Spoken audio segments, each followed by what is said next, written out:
ఇది కొంచెం ఒక రకమైన ఎమోషనల్ ఇష్యూ, అందువల్ల మిగతా వాళ్ళకి సంబంధం లేదని చెప్పాను. ఈ మధ్యకాలంలో నన్ను ఒక సీనియర్ జర్నలిస్టు ఒక క్వశ్చన్ వేశారు.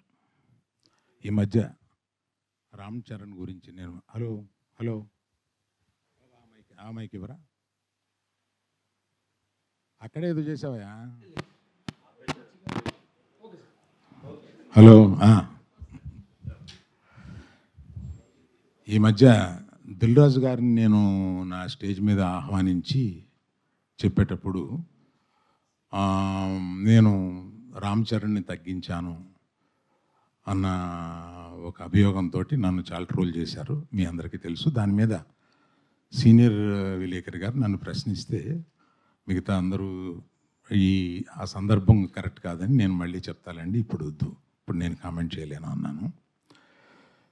దాని మీద మీకు అంటే పబ్లిక్కి నేను చెప్పాలని అనుకున్నది ఏంటంటే, ఆ రోజు దిల్ రాజు గారిని ఆహ్వానిస్తూ ఆయన ఒక్క వారం రోజుల్లోనే కష్టాలు నష్టాలు ఇన్కమ్ ట్యాక్స్లు ఇవన్నీ అనుభవించారు అని పరిచయం చేయడానికి ఇన్అడ్వర్టెంట్లీ అంటే యాదాల ఉద్దేశపూర్వకం కాకుండా ఆ మాట అనాల్సి వచ్చింది.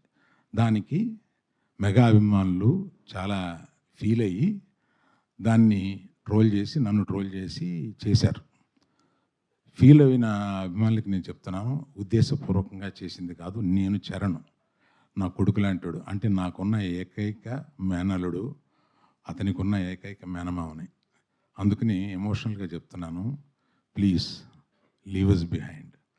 చరణ్కి నాకు ఉండే ఒక రిలేషన్షిప్ ఇస్ ఎక్సలెంట్ రిలేషన్షిప్లో ఉంటాం మేము. అందుకని please let us leave it alone.